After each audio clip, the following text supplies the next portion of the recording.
अस्सलाम वालेकुम नाज़रीन, सुन टाइम वेब न्यूज़ चैनल जे स्टूडियोज़ मां की भली कार। नाज़रीन, ख़बरुनि जो सिलसिलो जारी आहे।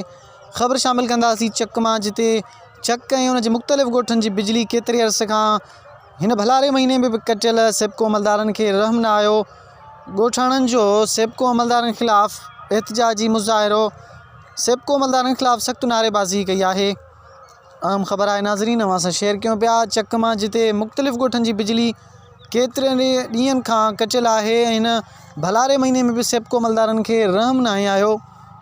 ॻोठाणनि जो सेबको अमलदारनि ख़िलाफ़ सख़्तु नारेबाज़ी ऐं एहतिजाजी मुज़ाहिरो कयो आहे। इन हवाले सां असां सां टेलीफोन लाइन ते मौजूदु आहे चक मां सियासी समाज अॻवान असदुल्ला अमर। असीं हुन सां ॻाल्हि ॿोल कंदासीं ऐं इन हवाले सां वधीक तफ़सील मालूम कंदासीं।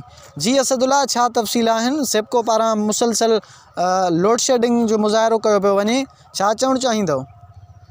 असांजो बागजी 2 फीट ते हुयो ॻोठ भिरकण।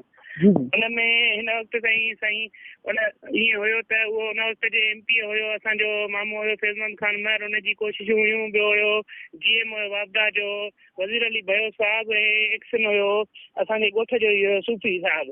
उनजे कोशिश सां उहो सिर्फ़ु भिरकण लाइ आयो हुयो। बागजी 2 फीट जेको 24 कलाक हलंदो हुयो। उन खां पोइ वाबदा वारनि जा असां सां मामला कुझु न हलिया। उन्हनि चयो भतो वग़ैरह घुरणु। उन खां पोइ हुननि छा कयो आहे, जहान खान स्टाफ आयो त हुनने उते ई उहो बागजी 2 फीट क्लोज़ करे छॾिया। हाणे असांखे गैर कानूनी तौर मां ॾिनी वञे थी, बागजी 1 मां बिजली ॾिनी वञे थी 100 बि 2 या 4 कलाक सिर्फ़ु राति जो ॾिनी वञे थी।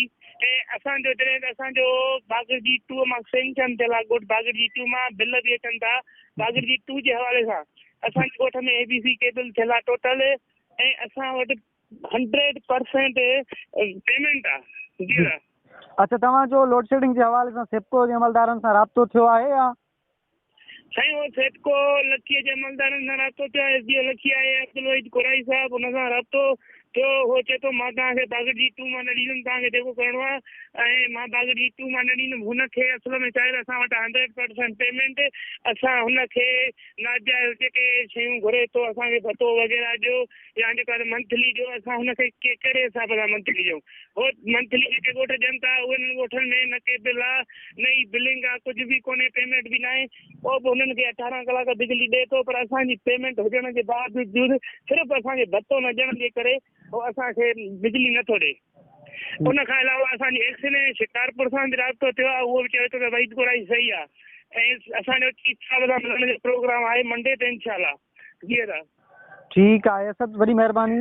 नाज़रीन, असद महर चक मां